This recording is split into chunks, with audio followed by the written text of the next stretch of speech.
মানে গলার চেইনটা ছিল সেটা বিক্রি করে আমার বিজনেসটা স্টার্ট করা। 500 থেকে 600 টাকা থাকে। হাদিসের মধ্যে স্পষ্ট অক্ষরে বলা হয়েছে ফরজ ইবাদতের পর হালাল ব্যবসা করাও ফরজ। এটা শুরু হচ্ছে 2020 সালে, যখন করোনা চলে আসছিল। আমি তখন ক্যাম্পাসে মানে সদ্য চান্স পেয়েছি। 3 মাস ক্লাস করার পরে বাসায় গিয়ে তখন হচ্ছে আসলে অবসর সময়টুকু মানে কিভাবে কাজে লাগানো যায়, যেহেতু বাসা থেকে বের হয়ে যাচ্ছে না। তো তখন হচ্ছে আমার আর কি প্রথম 4 পিস শাড়ি দিয়ে শুরু, আর কি টাঙ্গাইলের তাঁতের শাড়ি দিয়ে শুরু। তো তারপর আমি একটা পেজ খুললাম, আমার পেজের নাম হচ্ছে তাজমিন শপিং কর্নার। তো ওইটা তখন থেকে চালু, আলহামদুলিল্লাহ মানে ভালো আমি সাড়া পেয়েছিলাম। অনলাইনে আমার মোটামুটি 4 পিস দিয়ে শুরু। তারপরে আমার ধীরে ধীরে মানে কাস্টমারের চাহিদা বাড়তে থাকলো, এবং আমার সবসময় রিপিট কাস্টমার বেশি আসতো। মানে একবার শাড়ি নিয়েছে, দেখা যাচ্ছে যে সে শাড়ি ভালো হওয়ার পরে আবার আরো বেশি করে অর্ডার করেছে। তারপরে আমার চলতে থাকলো। তারপর ক্যাম্পাস আবার খুললো, করোনা কালীন সময় কেটে গেল। তারপরে আমার ব্যবসা চললো। তারপর আমার বিয়ে হয়ে গেছে। বাবু যখন হচ্ছে আমি কনসিভ করি, তখন মোটামুটি 1 বছরের মতো আমার ব্যবসাটা বন্ধ থাকে। আমার বাবু হচ্ছে মোটামুটি এখন হাঁটতে পারে। তো আমি ভাবলাম যে হচ্ছে যেহেতু আমার টিউশনি করার অপশন নাই, আমার বাবা মাকে একটু সাপোর্ট মানে আর কি আমার দিতে ইচ্ছা করে, এবং নিজের কিছু শখের জিনিসগুলো কিনতে ইচ্ছা করে।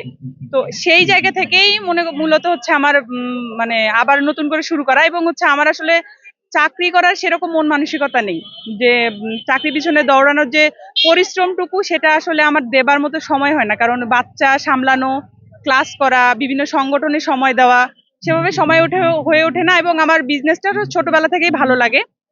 তো বাচ্চাকে নিয়ে আর কি আবার নতুন করে জার্নি, আবার নতুন করে শুরু করা।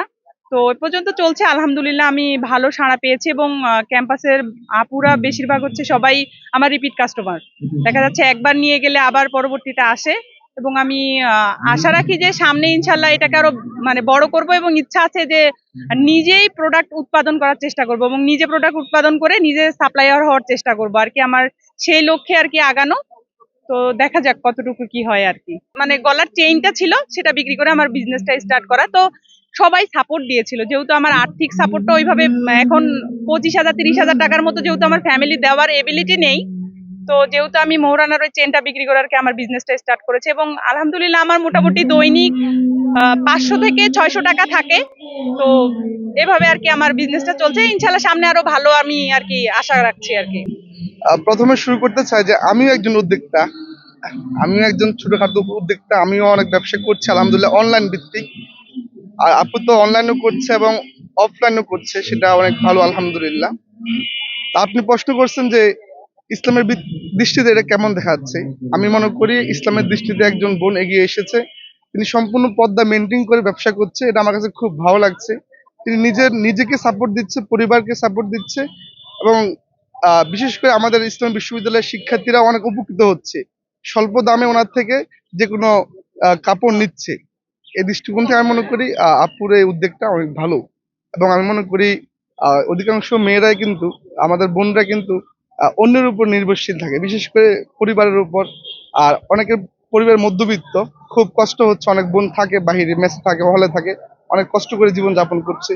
আমি মনে করি পড়াশোনার পাশাপাশি আপুর মতো উদ্যোক্তা হওয়া প্রত্যেকটা বোনের প্রয়োজন, আমি মনে করি ব্যক্তিগতভাবে।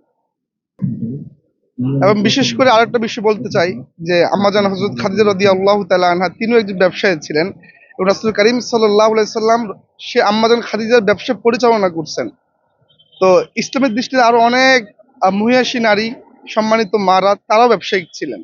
এবং ইসলামের দৃষ্টিতে ব্যবসা অত্যন্ত গুরুত্বপূর্ণ একটি কাজ। হাদিসের মধ্যে স্পষ্ট অক্ষরে বলা হয়েছে ফরজ ইবাদতের পর হালাল ব্যবসা করাও ফরজ। অতএব আমার বোন যে ব্যবসা করছেন, আমি সেটাকে স্বাগত জানাই, অভিনন্দন জানাই। এবং আমার মনে হচ্ছে আমাদের আরো কিছু বোনরা যদি তার জায়গা থেকে এগিয়ে আসে, তাহলে তার নিজের সাপোর্ট হবে, পরিবারকে সাপোর্ট দিতে পারবে।